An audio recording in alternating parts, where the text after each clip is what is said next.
got out already at noon and got up here.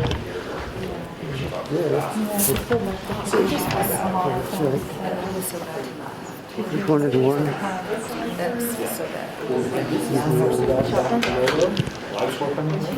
That's the name. No, they can't pick it up. Live stream camera. It'll go to Facebook. I don't know if I told you. Yes, I reposted the phone links, and that is the chief thing I realized. It's like, yeah, that's awesome. And then afterwards, I was like, wait.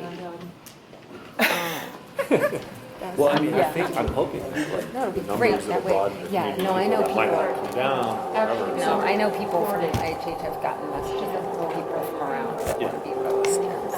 And you know, we've had, Usually get them Sure. 35 to 40 first two.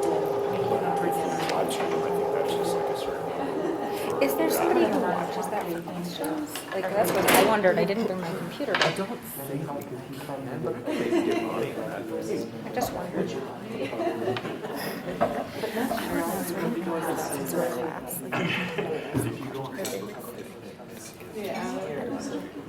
But I was trying to think when you said conversation, like,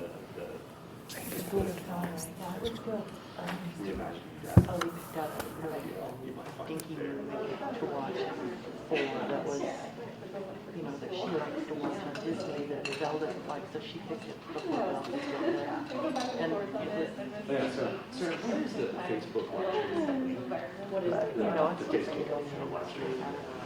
I would rather watch the content of something that's really good, right? We showed Rachel Brewery. I don't know if she So we were just thinking. it was cute. you have to watch it before We would never go here. the feel of it.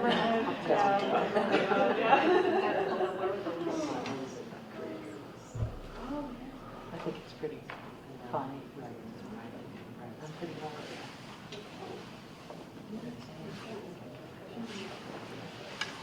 How was it today at school without the mask? I bet that was a nice.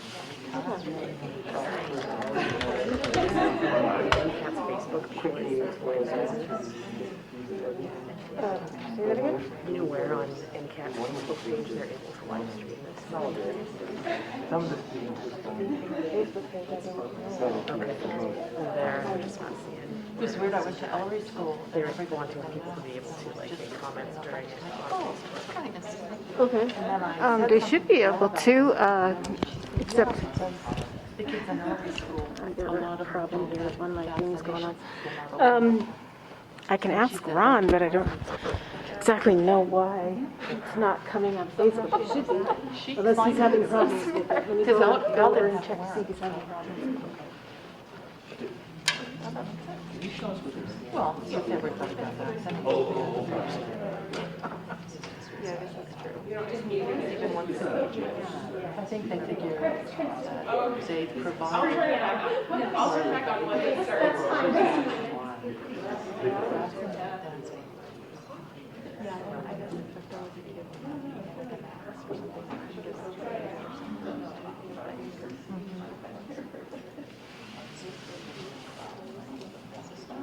I started here in 2020. Yeah. Yeah. Who you guys go together? Oh, nice.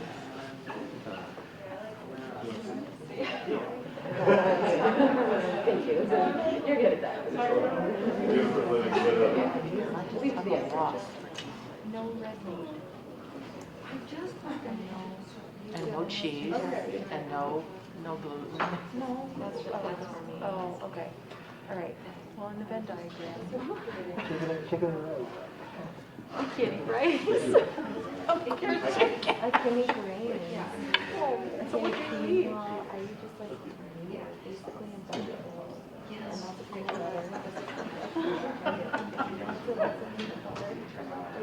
But she decided that she's allergic to peanut butter.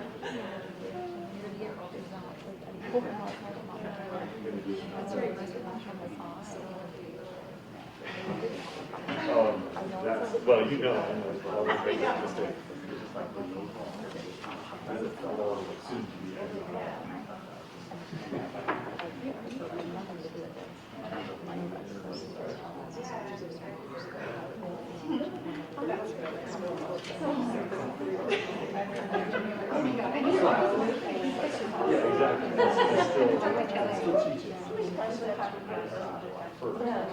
So would you settle on it?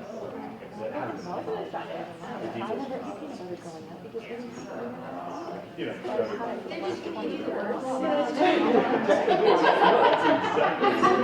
We'll see if we like it and then we'll write it up from there. I did have to ask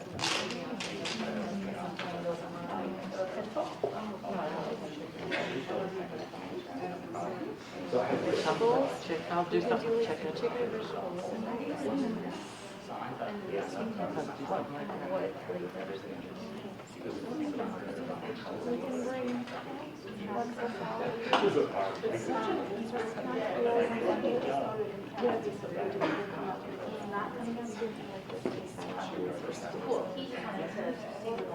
Yeah, so if you just go, yeah, that's sort of the president Facebook page, just like what you're on, he should be able to read just what I'm seeing.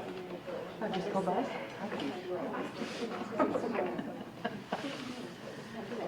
We always do this. I usually have them, I just have them, but I usually keep them. He's trying to get it to not accept that one and accept this one. You're supposed to be outside of. Hopefully he pays attention to it. We are waiting just a little bit because we're trying to get clarity on the Facebook stream, which we're hoping will be up and moving for folks who couldn't come tonight. Thanks, I'm sorry about that. So are we ready to go? They're fighting with Facebook, but it's okay. Okay. We're fighting Facebook, but it's okay. Yeah, sure. If y'all are comfortable, I'm going to take my mask off briefly to do a quick introduction. So thank you for coming. I'm Ashby Kench from University of Montana in the English department, and as I was just discussing, the new dean of the graduate school. If you're new to one of these events, how many of you have not been to one of the previous two events? I don't have. Oh, okay, quite a few. Okay, good. So this is the Reimagining Death series. We're extremely happy to have partnered with a number of community organizations to take National Endowment for the Humanities programming out into the public. So this is an NEH-funded project, and there are strands of it that you'll be hearing about in the year to come. One is focused on social justice, so there'll be events on campus and in the community around social justice. There'll be events on indigenous speakers, organized by Heather Partley and Kate Shanley and the Native American Studies Department. Some really incredible programming actually coming up quite soon, so look out for that. And then this third strand is the strand that I run, which is about death, dying, and grief. And the idea of it is we're trying to pull in the public to have conversations about this really important topic. But we're doing it not in medical context and not in legal context, but through art and through literature. So we had a first talk on poetry, the poetry of grief and grieving, and then a second talk on Hindu beliefs about death, dying, and grief. My understanding is those were recorded and they will eventually make it up on the library website. So you'll be able to go and look at those at a later time. Tonight is the first time we're trying to live stream on Facebook, and we're hoping that will be a kind of an ongoing thing. But we are delighted that you're here. It's part of what's going on in our community is we're trying to open up again and see one another again, and we're being prudent about it, which I appreciate as well. But it's a way for us to share a common space and talk about this really important topic. Universal in import, right? That it literally is going to hit every single person in this room in some way or another.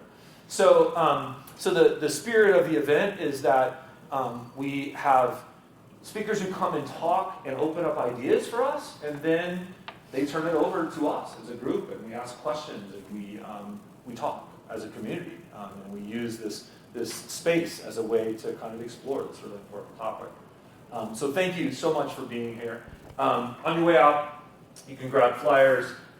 We would really appreciate feedback you can give us about the event itself. It helps us kind of shape future iterations of the event.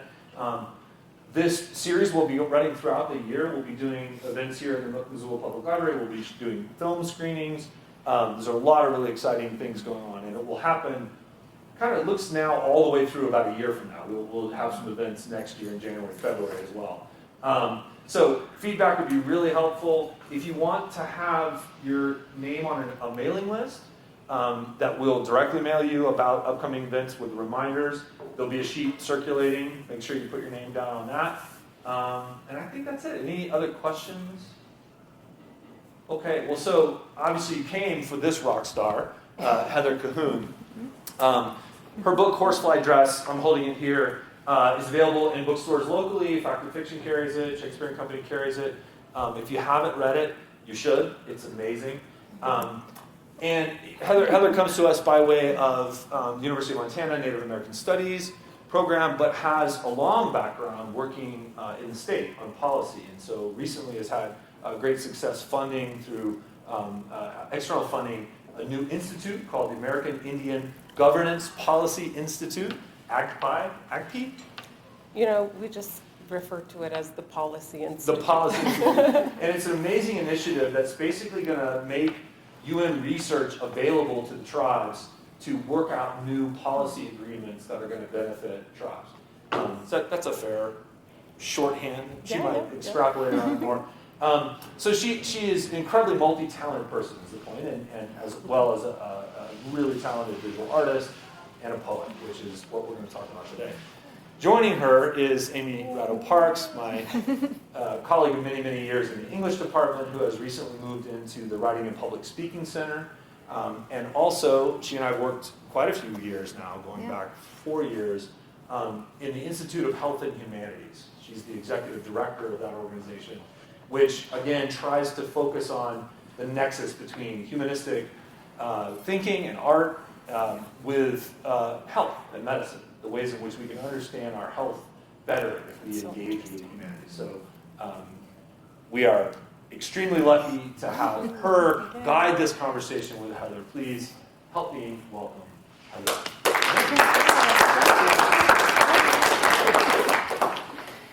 Hi, everyone. We would like to start out with, we'll talk a little bit and ask Heather will read some poems and talk and read.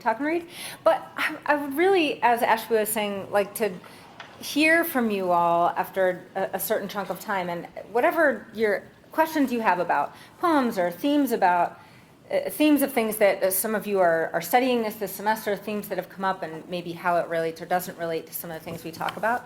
Or even for some of you, if you are in the room as writers also and have been in the situation where you are also trying to find ways to get words to work with a sense of grief, whether it's so many different kinds of grief. So I'd be curious after to hear maybe even some of your experiences or thoughts or barriers or conflicts with that sort of thing, because I think it is also something that so many of us, a certain struggle a lot of us share. All right.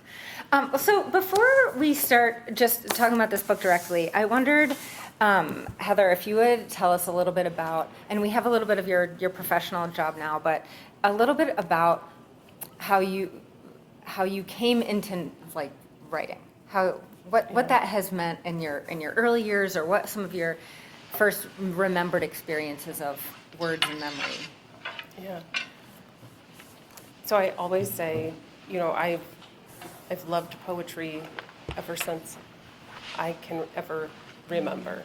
And I also feel like I have always written poetry, but back when we were in elementary school, we didn't learn to write until I think first grade. I feel like they write preschool now, but you know, I don't remember writing a poem. I can't remember. I mean, I was always journaling and always writing, and I published my first poem when I was 12. It's really difficult to hear that too. Oh, yeah, I guess I'm speaking to Amy since she asked know, the question, but I'll speak to you Because guys. this Sorry. it doesn't amplify. Okay, well, thank you. We'll be louder. Yeah, so I don't remember really when I. Geez, I Yeah. feel like this is like the. I know, sorry. I asked you a first question that you're like, I don't know. Well, the problem of like the Right? news anchor, like you speak to the camera or speak to I the know. person. But yeah, so I feel like I have always written poetry, always, you know, read poetry. I have just always been drawn to it. Did people in your family, or how did your family respond to that? Well, so I'm like very much an outlier in my family with my interests. Like I never liked hunting or just, I mean, I really like driving around the woods, driving around our reservation, camping, those types of things. But like I was never interested in like working on my car or like knowing how these different types of things worked. Like I was very much always reading all the time, and and I also played the piano, and I drew all the time and did things like that, and I think my parents just thought it was very interesting because, I mean, my dad is actually an amazing artist, but he just does it periodically. But yeah, so I think they always liked that I did it, and they always think everything I do is interesting, but yeah, I feel like a kind of an outlier. Those are great. It's one of my, like, I'm always curious about that question for people who write, like, if they were surrounded, you know, with these myths of writers, right, that they were born into homes with libraries and, you know, are fostered from an early age. But that seems to be not a story that I actually hear from a lot of people who really regularly write and continue doing it. So I wondered if you might start by sharing a couple poems just to read, and maybe telling us a little bit about who Horsefly Dress is, and introducing us to your poems. Yeah. Heather, if you're going to read, would you mind standing up? I still think people in the back maybe are struggling. We could scoot forward and over a little if that wouldn't bother. That'd be okay? Or we could come a little closer. And people are, there's a couple of chairs here. I'm more than one. We can get cozier. Y'all would come up and get a little closer, and that would help. I can get on mine.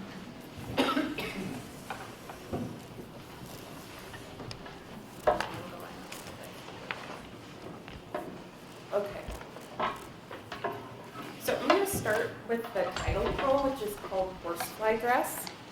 And she is Coyote's daughter. So he has, in some stories, he has 4 sons, and some he has 5, but he always just has one daughter. And her name is Chattanooga. And in English, it's Horsefly Dress.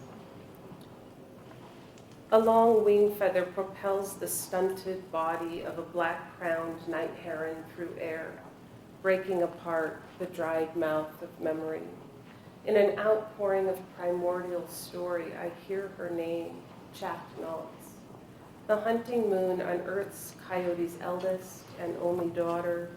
Her name no longer spoken, she turned to porous stone. But I hear her name, Chattanooga, along Flathead River near Rebay.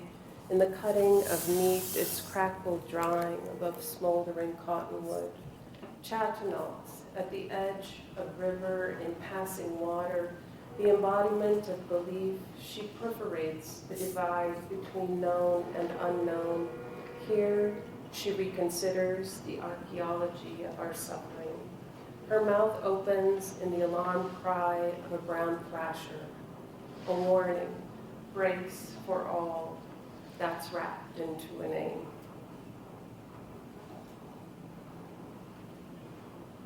And are you interested in having another one about her, or Sure. just However any- you yeah. just want to, for us to hear. Just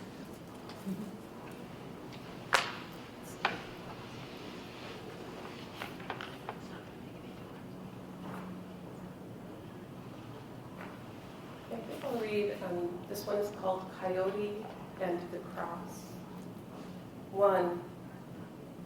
When the West surged into the center of the world, the word pulled back into heavy honey yellow lines and scarlet patches drawn across the slight shoulders of certain blackbirds.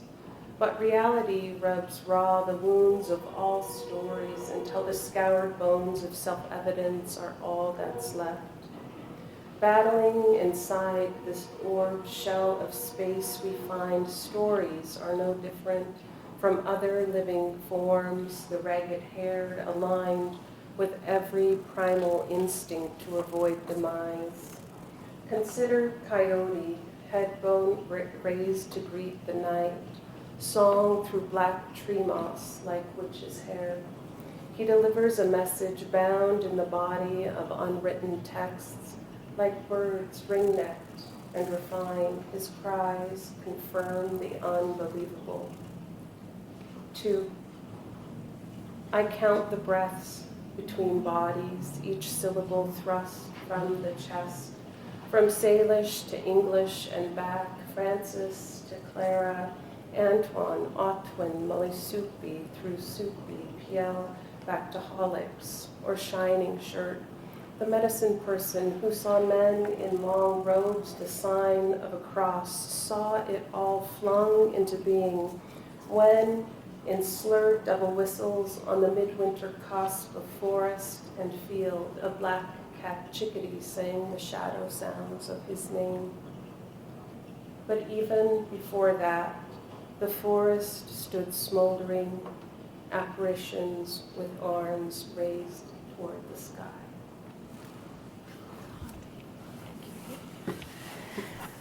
So in this story, in this book, there's a series of stories, and it relies heavily on story individually, both story as it unfolds in your life now with your own family, and stories that you have learned and stories that have come to you.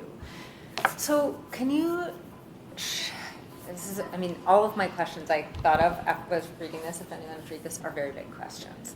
So we might have to bring them down a notch. But I'm curious about how story and grief are connected to each other, both the stories we get given to us and the stories that we remember or misremember or get corrected later, or we hear different versions of, or how story and memory and grief connect. Oh, I think they're so intertwined because, I once read that if somehow we lost, temporarily our memory of those things through our life that had just very gravely aggrieved us, we wouldn't actually be bothered by them because we wouldn't be able to remember them, and so I think that those stories that we form of those instances of grief are really, really impactful. And some of the book is about, sort of reshaping those narratives into ones where, you can transmute or transform those instances in, I think, very powerful and effective ways just by modifying those narratives. Can you think of one that you could read, or even just to share that as an example? Because I agree, it's powerful. It's very powerful, the experience of trying to write about a certain thing and realizing that it turns into something else, or that the language itself tells a different story after it makes a different sort of sense. Yeah, so this poem, it's right near the end. It's the third to the last one, but it's about exactly that, and it's called Magpies.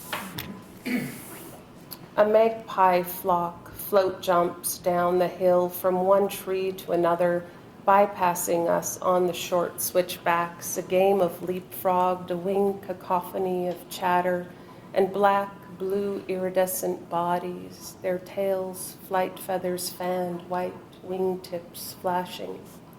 After 3 passes, they cut quickly to the bottom, clustering in a stunted sarvisberry bush, tangle of offshoots near its base, hardly large enough to hold them all.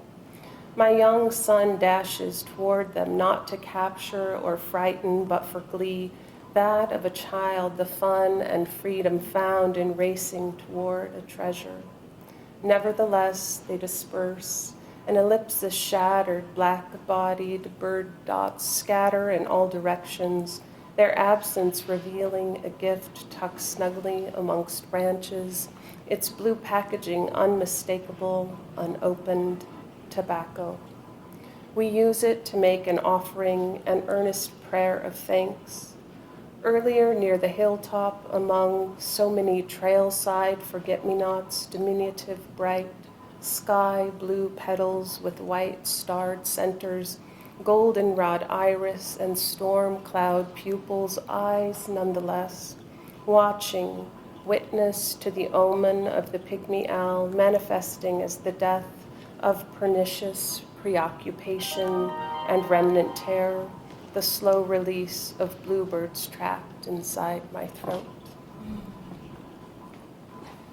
There are so many images, and when the first one you read too, you said the dry mouth of memory, and there are so many images in this book of either throat or mouth open in a cry or an unreturned call, a cry that doesn't get answered, or a call out, or something held, which when I read it, I feel really viscerally, while I'm reading it, and the idea of it not being answered or it being dry. Yeah. So the epigraph in here is from Ted Hughes, and when I read it, it just was like the most striking lines I had read, in my recent memory. But this comes from his poem called Wolf Watching. And the lines are, "The cry you dare not cry in these moments will last you a lifetime." Yeah, I just thought that was so beautiful and just such a powerful statement. Yeah. Because then so a cry is not words even, but it's communication, right? And I think that is part of it when we can't even. I know as a young person. I remember one of my first experiences with big grief was not being able to cry, and then feeling so shamed about that after. Like I couldn't even figure out how to grieve right at the funeral because it was like my body wanted to do it, but nothing would happen. And it just felt like the image at the end of that was just stuck. Well, I absolutely think that that's what happens with our unexpressed emotions. Is this, they stay in you and they can just be inside you, I think, until you can dislodge them. But I think that process is really valuable because then it helps you make sense and make meaning of those experiences. And so in my policy work, we're focused on historical and contemporary traumas and resilience.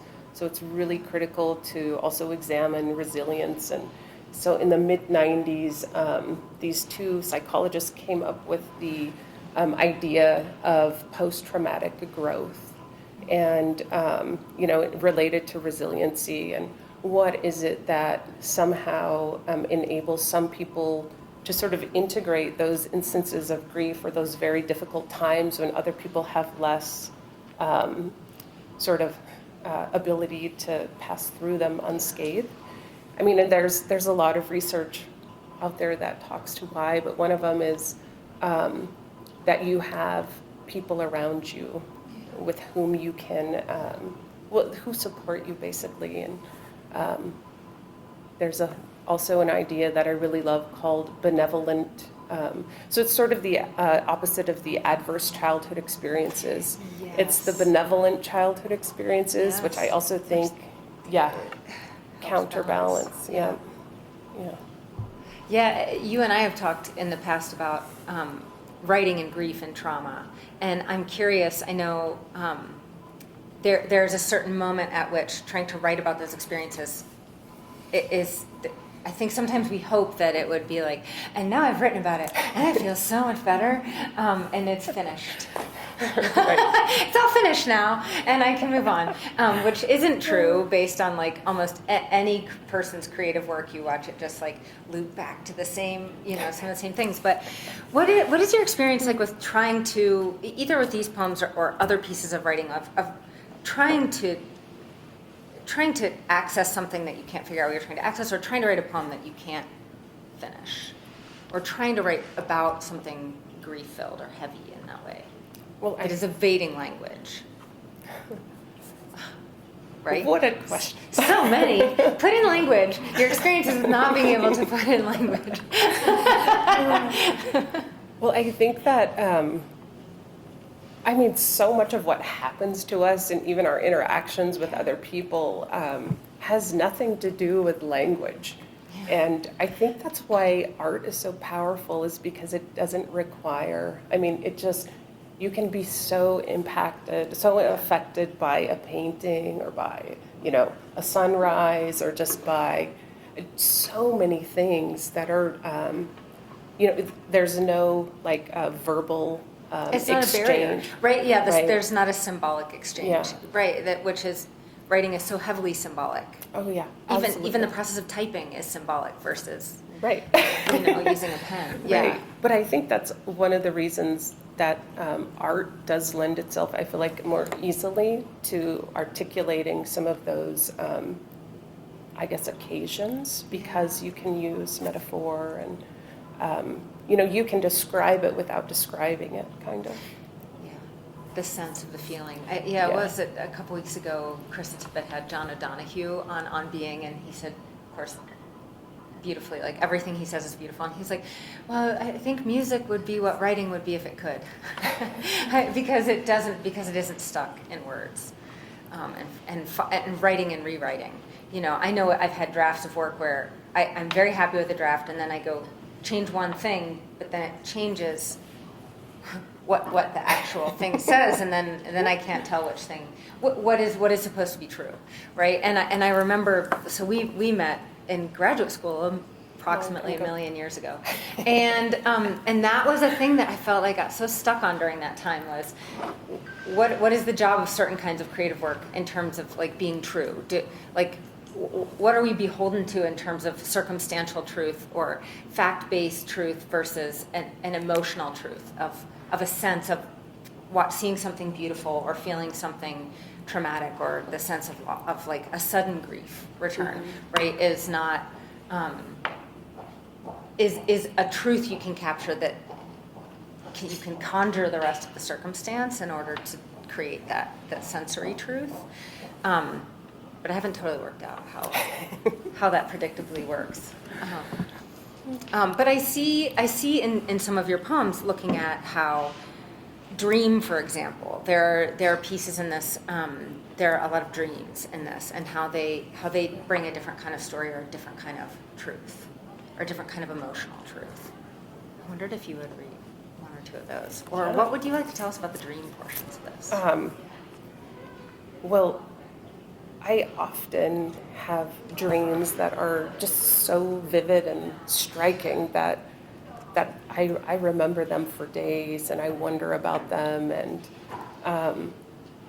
so there's a lot of poems in here that are examples I pull of a lot from, because they're so strange. I know, and I've kind of wondered about including them in here, because I was like, oh, these people who are like into dream analysis are going to be like, well, she has this and that problem, and but I put them in here. Obviously, this is no, but they're such. When you read the manuscript, they arrive at a place where they're like a little gear change, right? Like they change what's happening in the feeling of the poems, where it's not a rest necessarily, but it's an immersion into a different sense of space or a different sense of nature. And the poems themselves even are in prose blocks, so they look a little bit different. And they have a different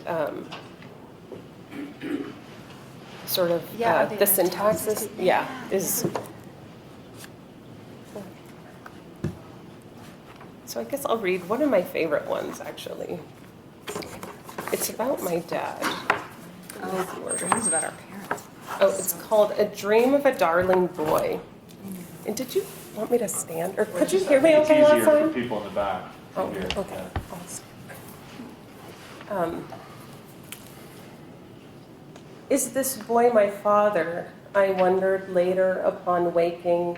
He was a boy from home, that much I could recognize. His dark hair, lively eyes, glossy black, a muted smile I could only describe as darling. I am walking with my sister near Dixon, Flathead River to the north, snow deep, maybe 4 feet. We visit as we walk in an elevated wooden structure, a sidewalk of sorts paralleling the highway. Mid-sentence, I sense someone behind us. Looking back, I see this boy. He appears to be 3 or 4 years old. He is bashful. He is shirtless, shoeless, has no jacket, clothed only in a pastel yellow jumpsuit, a romper, thin straps stemming from waistband up over bare shoulders, back down to opposite waistband and back. Why is he all alone? It is winter. Why is he not properly dressed? And why does he not seem to mind the cold, I wonder? as I glance down at his feet, frost-bitten, freezer-burned flesh, dry and cracking, each toe, the whole foot and ankles, eating its way up his small legs. He smiles at me, but keeps a safe distance, this little boy, who earlier I described as darling, who, on second thought, is more accurately described as daring, but 'tis who he dares to be. And I have also in here, I could read, it's also it's not one of my favorite poems, but it's, with the baby fell in. That sounds terrible. No, it's river. Oh, yeah. No, not the black water. Um, I didn't. Well, I have this dream of wolves. That's the only dream I've ever had. That I dreamed in reverse, and I woke up and I was just like, "What in the world?" It was crazy. It was so amazing, and so I thought about that for days and days and days. And first off, like, how could you? I was like, how could you even dream something in reverse? And then it wasn't until I wondered, well, I wonder if I reversed the dream and it played forward, if it would make sense, and it did, and it was absolutely just the most amazing message. And so I wrote a poem about that I could read. So this one is called A Dream of Wolves. Standing in an open field near Charlotte, a gray wolf stares my way. Another wolf stands next to him with his back to me. The second wolf runs backward toward me as if in a movie played in reverse. Frightened, I try not to run, begin quickly stepping away, but it is not enough. When he is just 10 feet from me, he turns and peers at me, his eyes portals to the other world. Without warning, he charges toward me with an impact.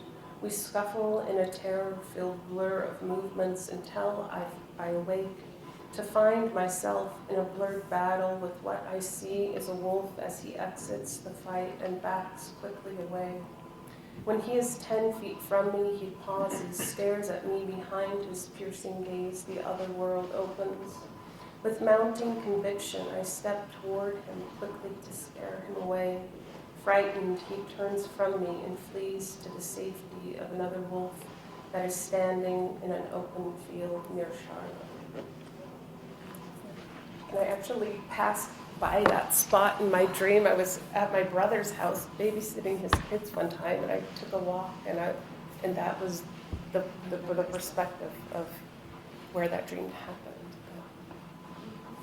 Have you ever seen a wolf in actual life? No. It made me think in listening to them too. I was reading something this week that was talking about, it was an interview with a neuroscientist who was talking about memory, and he was talking about Aristotle's original definition of memory, which I'll butcher the pronunciation, but it was like mimesis. It was one of those great words with an M and an N right next to each other. But he talked about how we think now of memory as something happening in the past, and imagination as something that is happening in the future or outside and beyond. But in Aristotle's original conception of it, he believed they were bound. So a memory required imagination in order to be able to be created.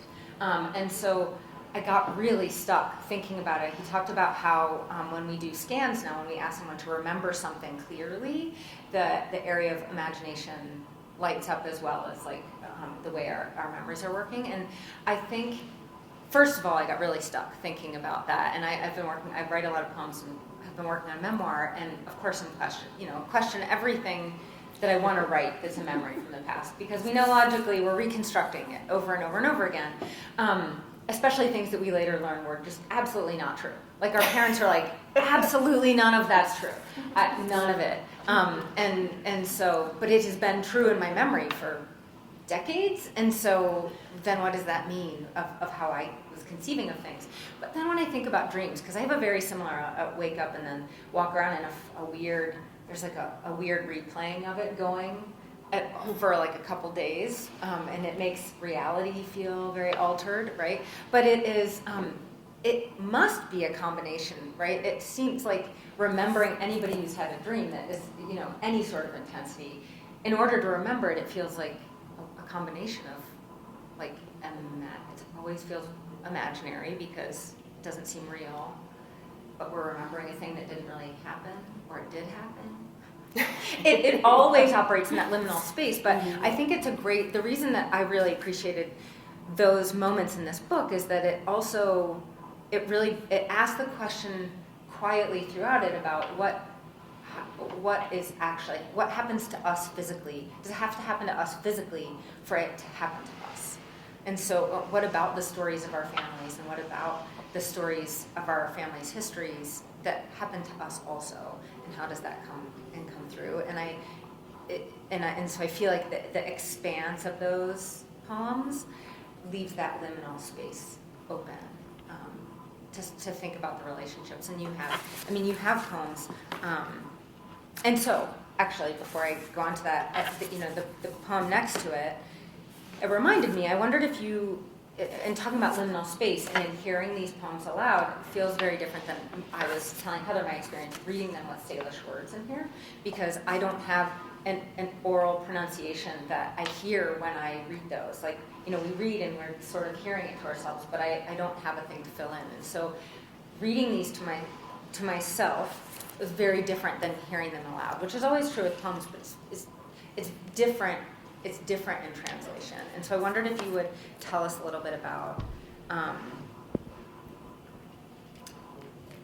how and when and where those things are entering into these poems, the Salish language, and if you wanted to talk too about like you and Salish language.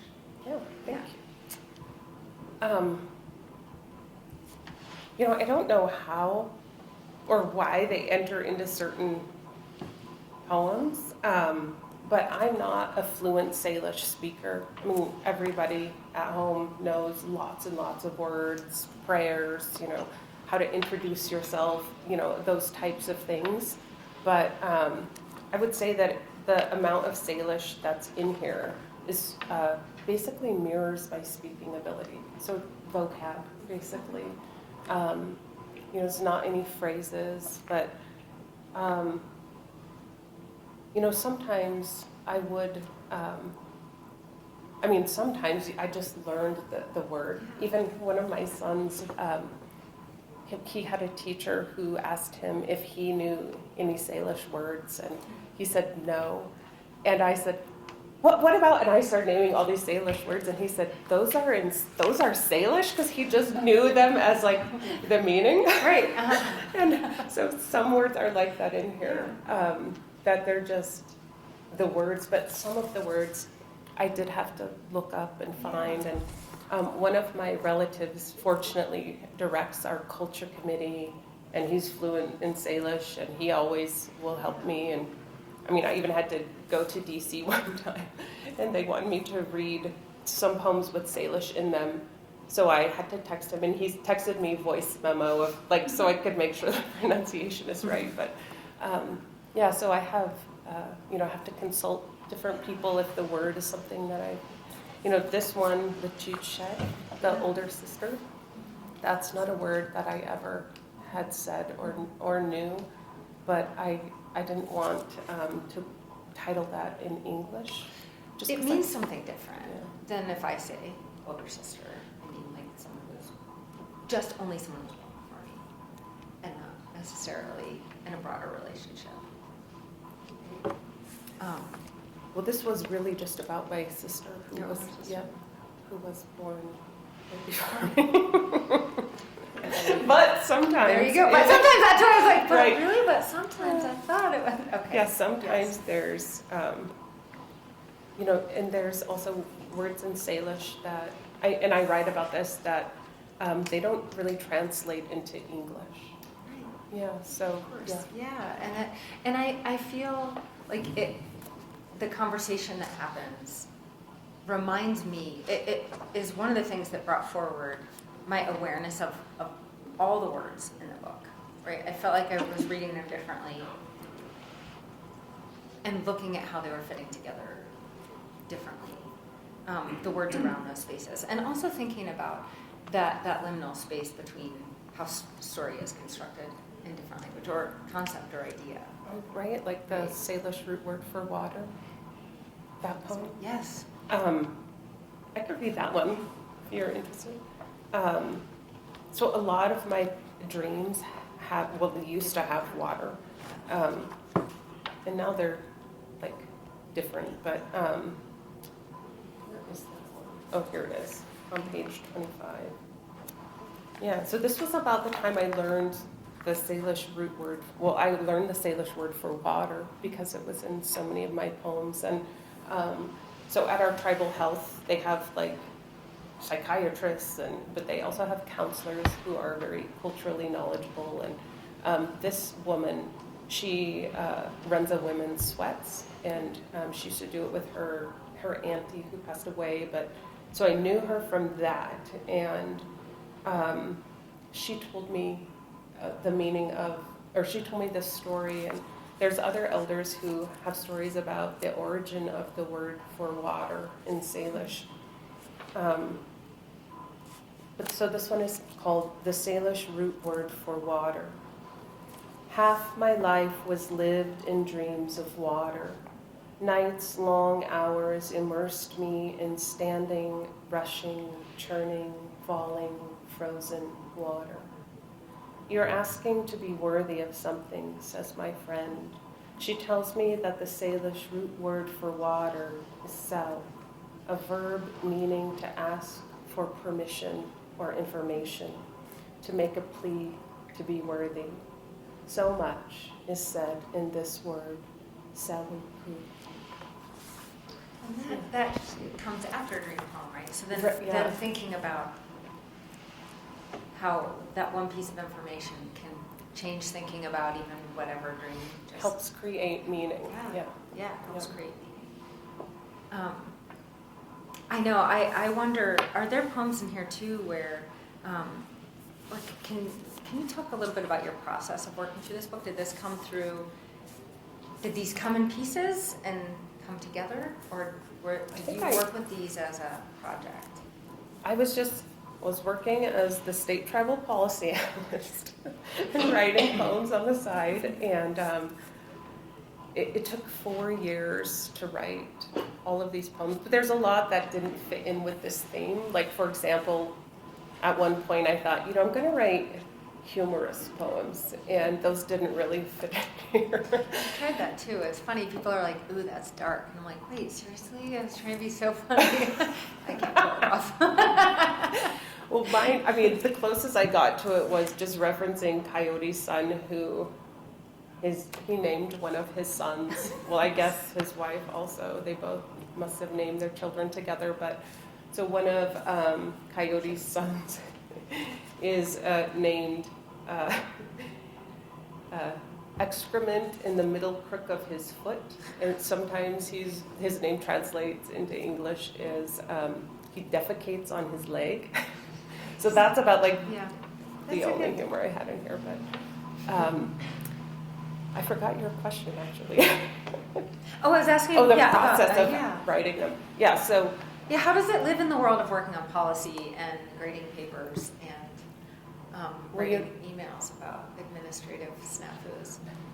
Well, it used to be, I don't know, that job, I was much more, it was more like 8 hours a day type work, and now I feel like this is like 100 hours a day work that I do now, so it's not really easy to write, but back then it was, and I feel like it also involved traveling to all the reservations and meeting with like tribal health directors, tribal college residents, tribal council representatives, basically leaders in the community who had to, who were tasked with addressing a variety of social issues. And so in conversations with them, there's several poems in here that are directly related to conversations I had. I think it's the third or fourth poem or so, From Trees. This one, that was actually Jonathan Windyboy. That's about his granddaughter. And he was working on a suicide prevention bill in the state legislature, and he told me this story of why it was so personal for him.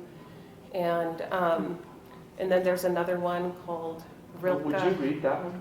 The From Trees? Yeah. Several of the students in the group read it and were very moved by it. And I mean, sensed a kind of powerful story. behind it. Those were those stories that of grief in someone else's community, but there's a lot of MMIW stories that I heard that were so horrific and haunting that, they just came out in the poems. And but this one is called From Trees. Each prayer, an open-mouthed cry, sometimes silent. Hers entered this world near Box Elder Creek. It hung in the sky above her house until the week following Thanksgiving, when she was found in the loose-leafed air, an ornament swaying.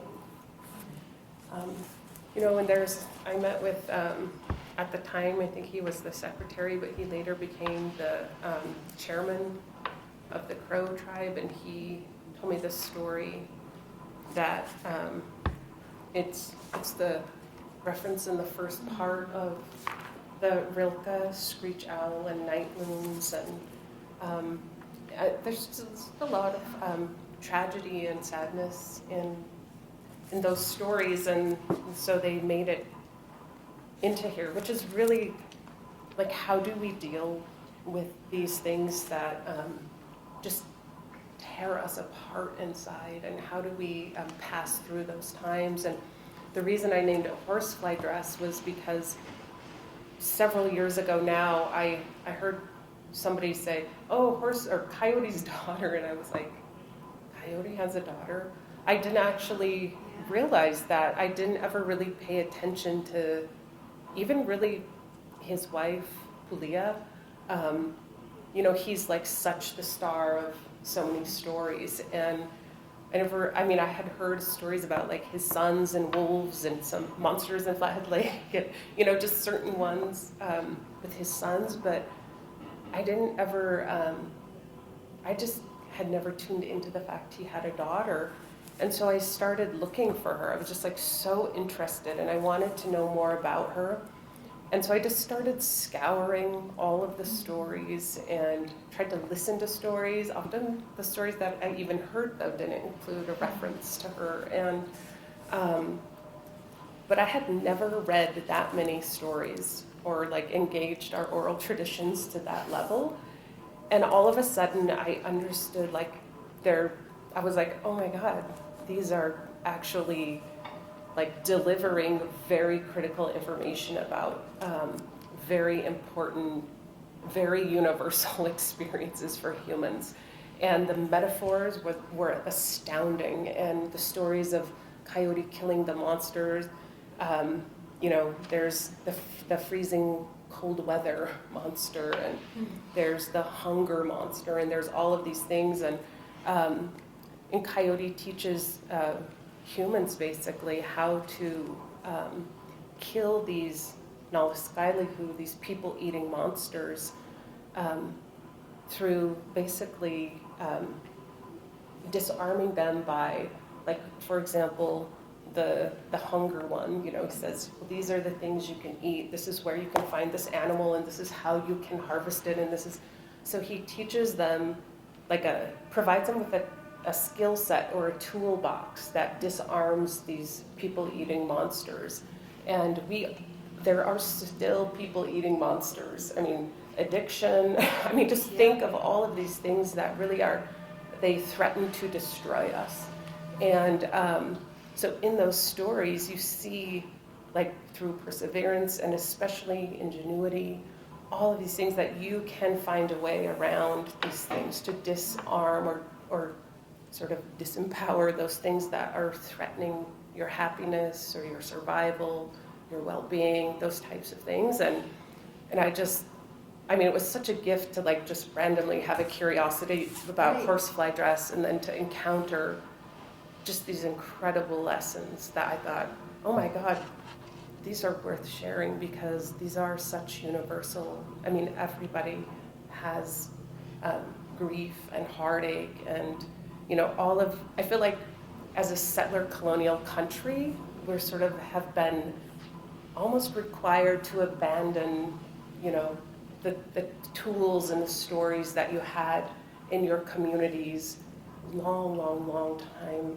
ago, you know, and then to just become American and whatever that means. And, you know, and so I feel like we're in a place where we struggle with a lot of mental health issues. And I mean, all of these things because we are disconnected from the stories, which I think contain the wisdom of our lineages, basically, humans through time, on these questions, these big questions.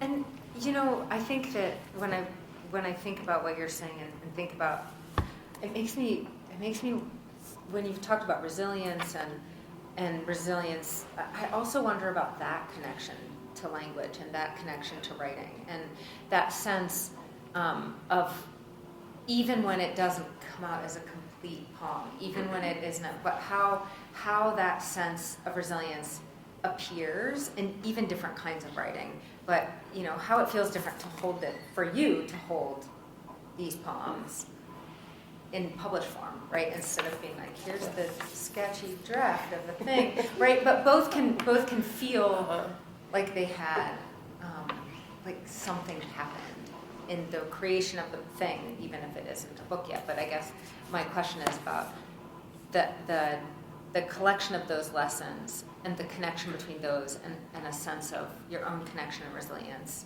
and having this out where other people can see it. Yeah, well, it's very different, right? To go, and now other people, all of you, can also read this by yourselves. I know. It's weird when you first, yeah. It is because you're just like divulging. I mean, it's kind of like a sort of encrypted journal almost. You know, you're like, here's how I feel about the deepest, you know, something. And yeah, but like I said, I just felt like the stories and the lessons and the ideas I encountered were so powerful and to me just seemed too useful and too relevant to not try to bring broader attention to. I might pause. We have brought up a lot of big questions and ideas, and I know some of you have read other pieces, and I wondered if we could, I'd love to hear what you all are thinking about, or questions you have, or if you have particular poems that Claire hasn't read that you would like to hear her read, or thoughts or responses. Can you read the one your oldest is on? Oh yeah. That you started. Yeah.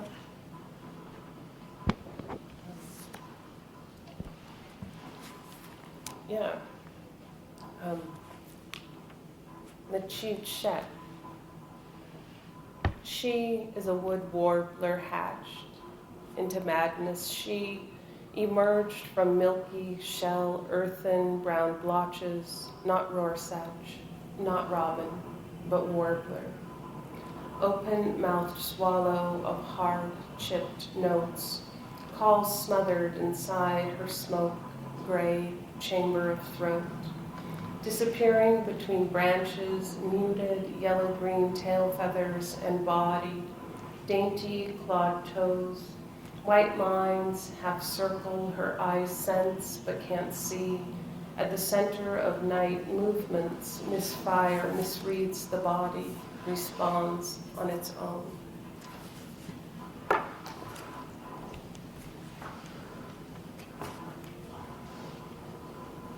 And I know I just asked for questions, but I had also wanted to ask if you read that as a lens. Yeah, that relates to my sister as well. Yeah, I like this poem. It's so interesting to me. Death as a lens, expose, to make bare, to uncover, to disclose. A male ruffed grouse lies lifeless, neck limp, eyelids soft. He would be food and so much more. Crouching so my sons could see, my father slit open the delicate casing of his craw, exposing whole snowberries in perfect whiteness, crisp and toothy emerald 9-bark leaves nestling tiny brown seeds, and buffalo berries still crimson red. Seeing the innermost contents of his body revealed his recent unobserved behavior and brought 2 separate moments of intimate exposure into curious alignment. Nefariousness forced itself when I was a child, witness to human cruelty and whole detachment I had not known existed. Brutality bore down, direct and blatant, so unabashed in its delivery. The sharpest knowing is with one's eyes.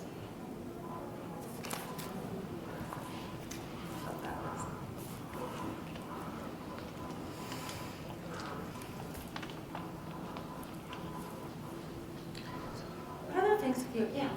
I'm curious about the poem A Child's Funeral, and you may would like to read it, but I'm also interested in the story behind it, and also the Eli Eli Lima Sabachthani part, my God, why hast thou forsaken me, and why you incorporated that in the poem. Yeah. Well, here's my journal, my dear diary. This is about, so this is actually about a funeral I went to that was my nephew, who was a stillborn. He died a week before his birth date, or his due date, and it was just like a very profound and very sad occasion. And and I was, well, should I read? I'll just read the poem first, I guess, so people can contextualize my response. But yeah, it's called A Child's Funeral. I find myself in the building where I attended church as a child. I sit fingering my wrists, feeling for my bison horn bracelets, gifts from my father that I wear for good luck. But who needs luck at a funeral, I think? Mind wander to a study that found unanswered prayers are the primary reason people abandon faith in their God. I consider this idea of reciprocal abandonment, slip questions of the forsaken back to when I was a girl, back further still to a most famous cry of the damned.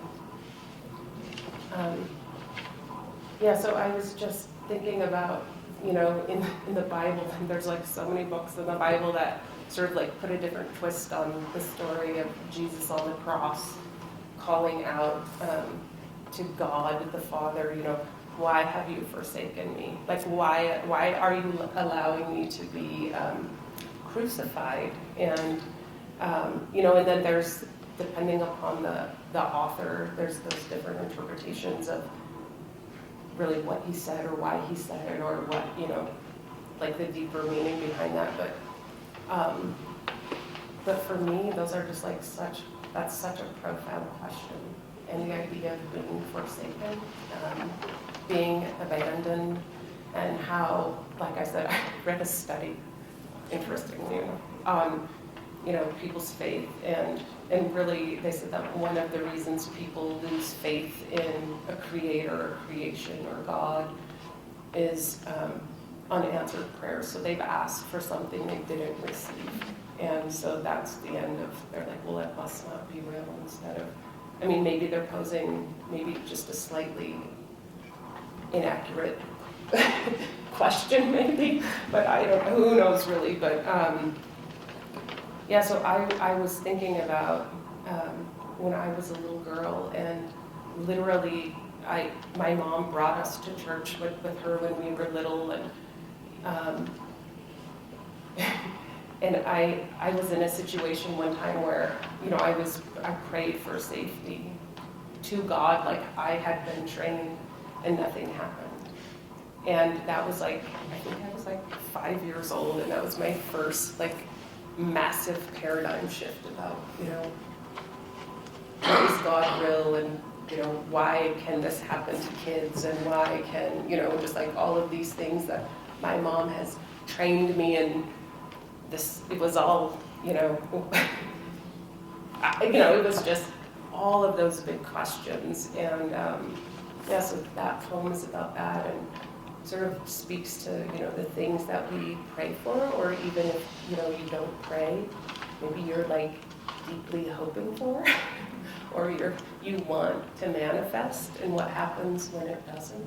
And there's actually a related poem called Rescue, where one of my friends named Kevin Kicking Woman, he has this beautiful, beautiful sort of like a memoir. It's a play, but it reads like a memoir, and the performance is really amazing. But part of that play, he talks about being a young man and his father died. And he said after that, he went in the bathroom and he turned off the light and he said, Jesus, if you are real, my father will be next to me when I turn on the light. And he just kept turning it off and on. And of course, his father never appeared there. And so I write about those, like, what do those things do to us? Like, how do they impact us when we encounter those experiences like that? Like, I was praying for rescue, but it didn't happen. Then I also write a different poem about the remnant Nalaskailiku.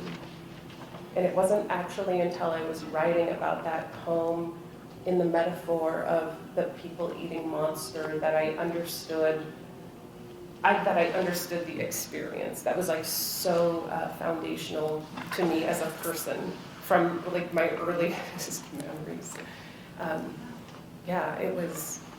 So I think. Well, there's something deeply unsafe feeling about grief.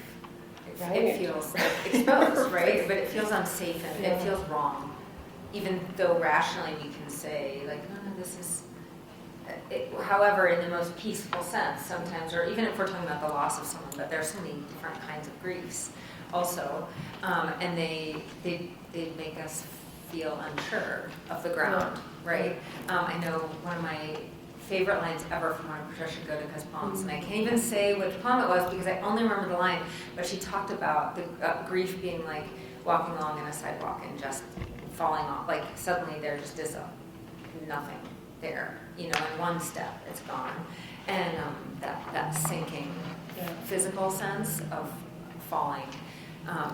Well, I think that historically different cultures had ways of like better training people to deal with things. And not talking about things ever doesn't work. Well, one of our elders said that every morning, like at sunrise, all the youth had to get up and dip and they had to submerge themselves in cold water.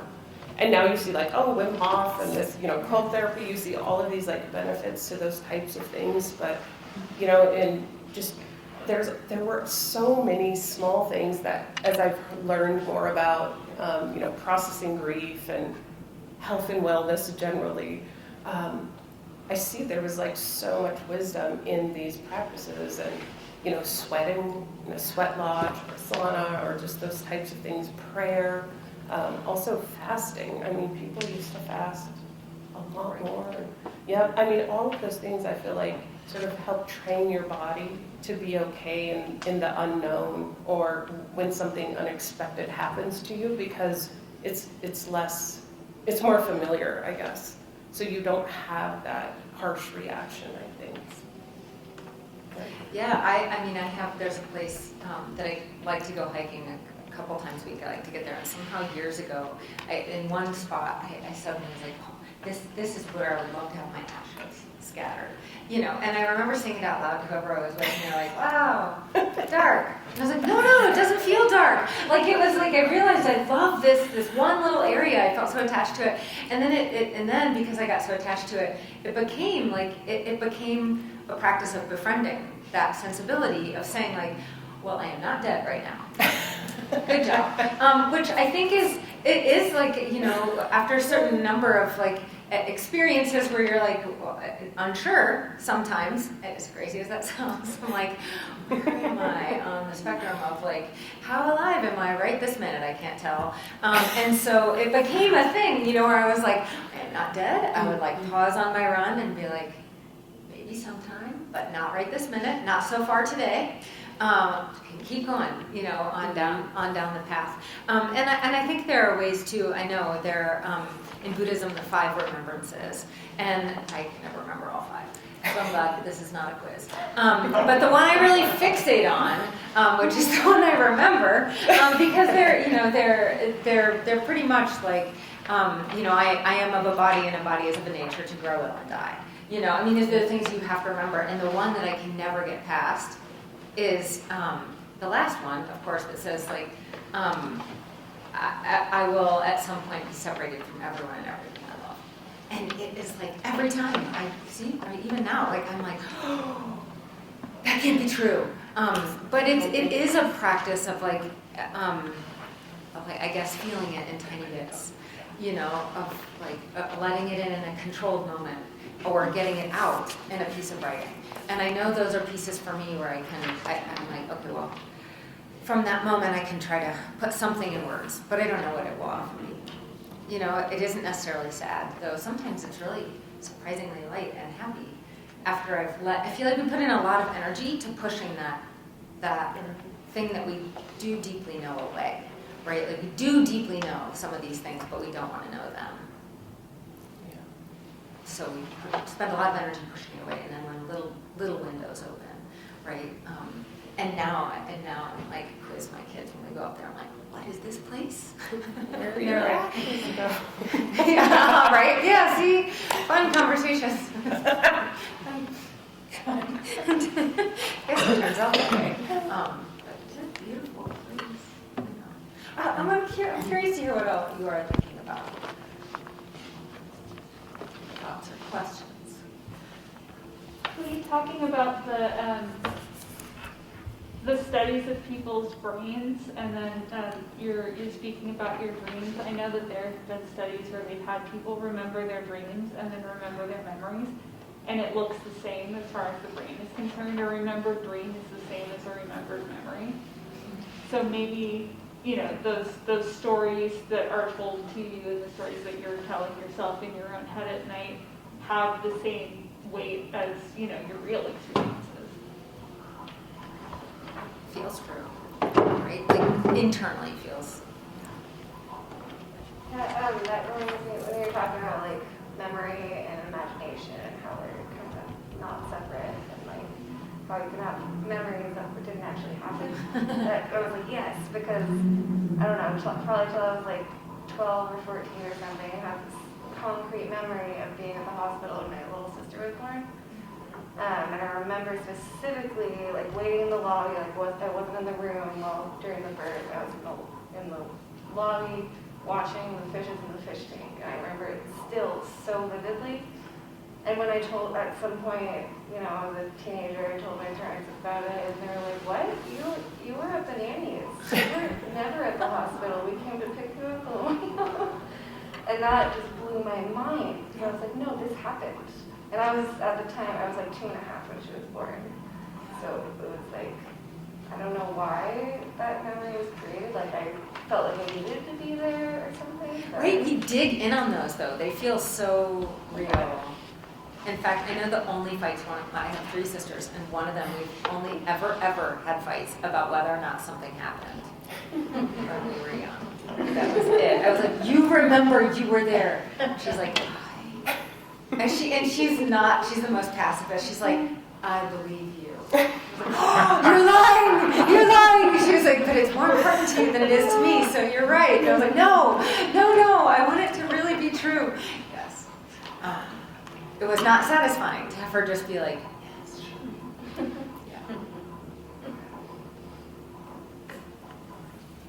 Yeah, I'm curious to hear what are some of your reactions in thinking about memory or story and grief, or trying to write about some of those experiences of your own. if any of you try to do that? I'm really interested. I mean, you said multiple times this evening that this is kind of like a coded journal. What's it like trying to rewrite and edit a journal, trying to publish a journal, trying to decide what parts are going to be in the collection and what isn't? How does that change having such a personal investment and understanding of what it means to you? Yeah, well, sometimes, I would, like you noted, I would sort of encrypt some of, like, I put the Salish title on my sister one, which now everybody, I mean, you can look in the glossary and find that, but, like, I didn't want it to be readily apparent, some of the stuff, just, because it was people's grief, so I wanted to be respectful of, those occasions, and especially like for other people, and when people shared stories with me, like the tribal leaders and stuff, those belong to those families, and so I've tried to be sensitive to, other people's feelings when I was writing about that, but I literally, so this became, so quickly, I was like so drawn to Horsefly Dress, and I started writing her into, there's one poem in here, which was one of the earlier ones that I wrote. It says, and this is just one of the stanzas in it, but it says, Horsefly Dress tries to believe there are no casualties, that everything happened for a purpose. So she tries to believe that, and I was, like when I started writing about her in a way that wasn't coming like out of oral traditions, I went and I talked to Tony Gershula, my relative at the culture committee, to ask about, can I just do this? Like, is this right? And all he said to me was, he said, just be really aware of the distinction between like receiving and creating information. And so after that point, and that was like very early on, but after that point, before I ever worked on this, before I ever did any like editing, or before anything, every time I would just smudge. So I would pray so that I wouldn't, have my own sort of, I try to omit my I don't know, my perspective or my ego or my anything from it, and just have it be, you hear people say a lot that like artists can act as vessels for, this collective something, and so I just felt like I tried to, be very respectful with the things that I put in, and just trust that it was okay if I was putting it in there, that, that it was okay to be in there if it was coming to me.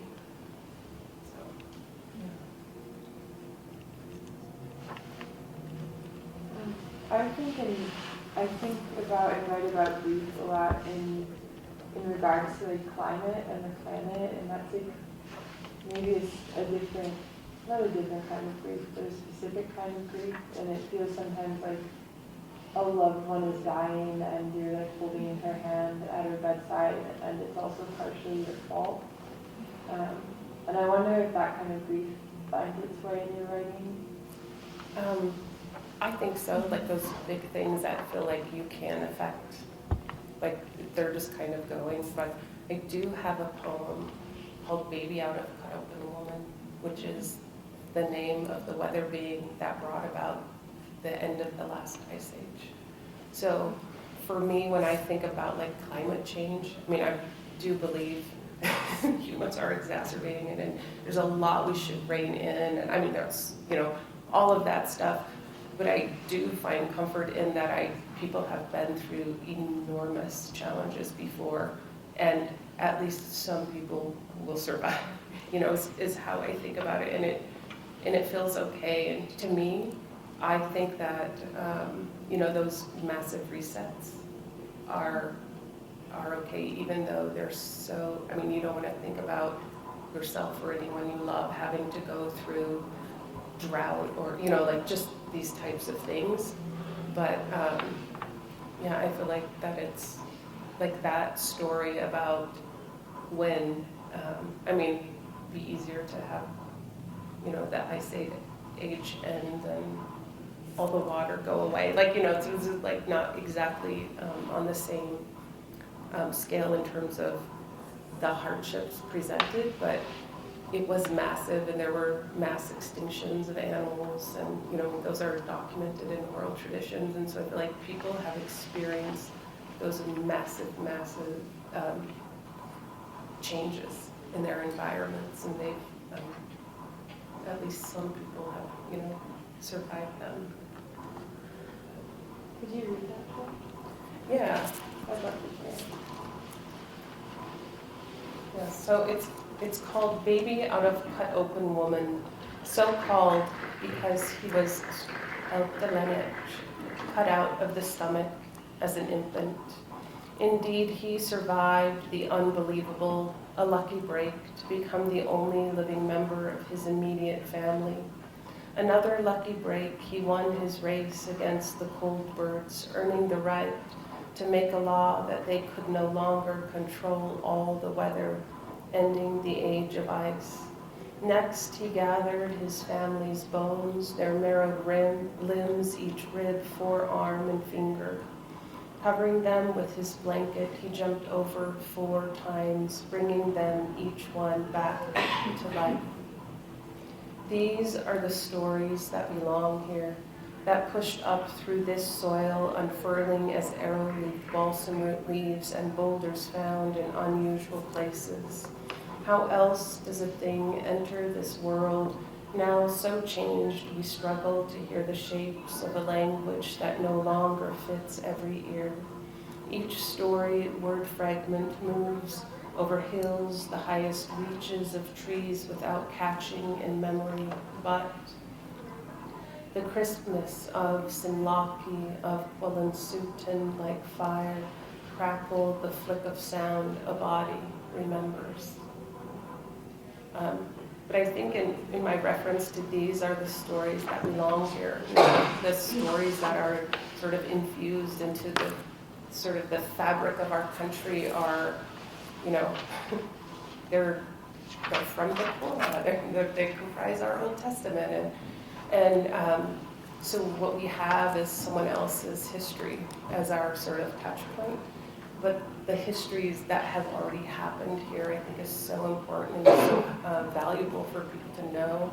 And in those stories is really a lot of information about how to live in your place in a sustainable way, which is very, I think, a very important message.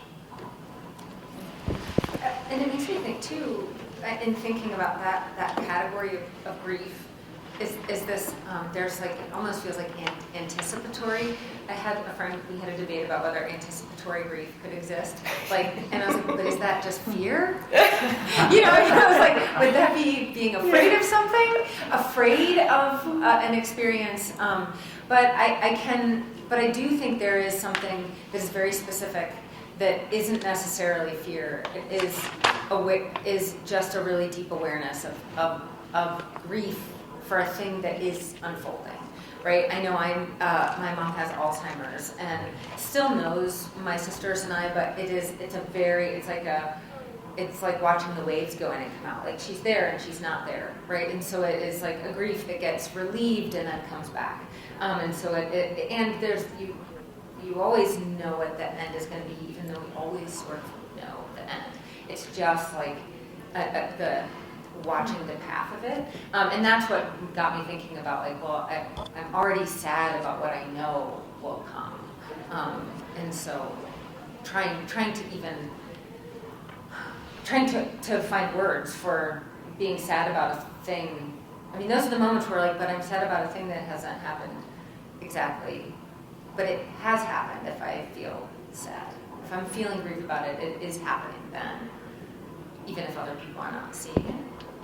I feel like that is a big space that writing holds, that holds for me, where I'm like, I'm making this valid. Like, I'm writing this thing out and now it exists because now it's in words and I put it on this paper. Yeah, and what you just said actually made me think that like, and I did not mean to like indicate that I think, you know, No, I didn't take. it's just coming, so just Surrender. yeah. No, because I think that, I didn't take it. okay. Yeah. Because there are things that we can do, and there's lots and lots of people. I feel like working in public policy, like you are more likely to see the activity that is, all the energy that is focused around addressing big to tiny, yeah, anything. And so there's always opportunity to engage. And I remember a story about Terry Tempest Williams about creating, protecting wilderness areas, I think she was doing, but you know, people said, oh, what can writers do? You just write about it, and it's in some journal some other writer might read, but maybe not, you know. But she went around and she had people, a bunch of writers, write about like their connection and the meaning of these places, and they made this beautiful book and gave it to Congress, and that like facilitated protection of those places. And so I do think that there's lots of things that people can do. But that's probably a good place Yeah. to break and wrap up. Thank you so much, for this conversation, and thank you all for coming. Let's thank them again. March 7th, a week from today, we're going to extend the conversation to Irish traditions of grief and lament. Bernadette Sweeney, a theater professor at UM, will be here with Katie Kane. And that is actually a 2-week. It'll be 7th and the 14th, and we'll talk about Irish traditions spread across these 2 weeks leading up to St. Patrick's Day, of course.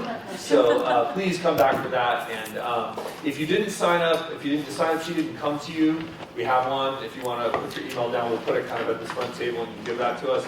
Otherwise, share your evaluations with us, and thank you so much for coming. Thank you all.